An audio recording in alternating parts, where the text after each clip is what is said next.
May na-receive tayong isang senaryo sa automatic. Paano kung mamatay ang makina ng isang automatic na kotse sa gitna ng kalsada? Paano siya maitatabi ng safe?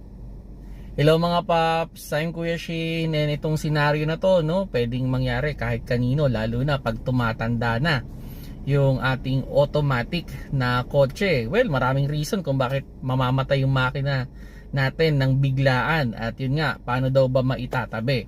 Kasi ang isang concern niya is yung manubela pwedeng mag-lock kung nakapatay yung makina. Actually, kung nakalagay naman dyan yung susi, hindi naman siya maglalak. So kung sakali mang itutulak nyo siya, kailangan naka-insert yung susi. Yun nga lang, syempre pag patay ang makina, i-expect na natin na mabigat yung manubela.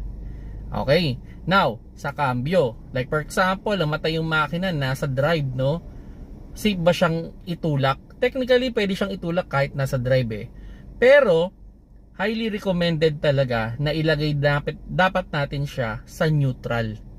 Okay, so kung itutulak natin yung sasakyan, ilagay natin siya sa neutral, ilagay natin yung susi sa ating yung susian para hindi mag-lock yung ating manubela. At yun, safe na natin yan na maitutulak sa tabi at para hindi na rin tayo makaabala sa iba. Make sure lang na knowledgeable tayo kasi baka mamaya pag-release ninyo nung handbrake, biglang dumaos-dos yung sasakyan ninyo, or baka biglang tamaan kayo ng iba. Maging conscious kayo, i-hazard ninyo, at dahan-dahan lang sa mga desisyon. Okay? Kung hindi nyo alam, hayaan nyo na lang muna siguro dyan. Magtawag na lang kayo ng marunong para safe ninyong maigigilid ang inyong sasakyan. Kung nagustuhan nyo yung video, paki-like na lang mga paps.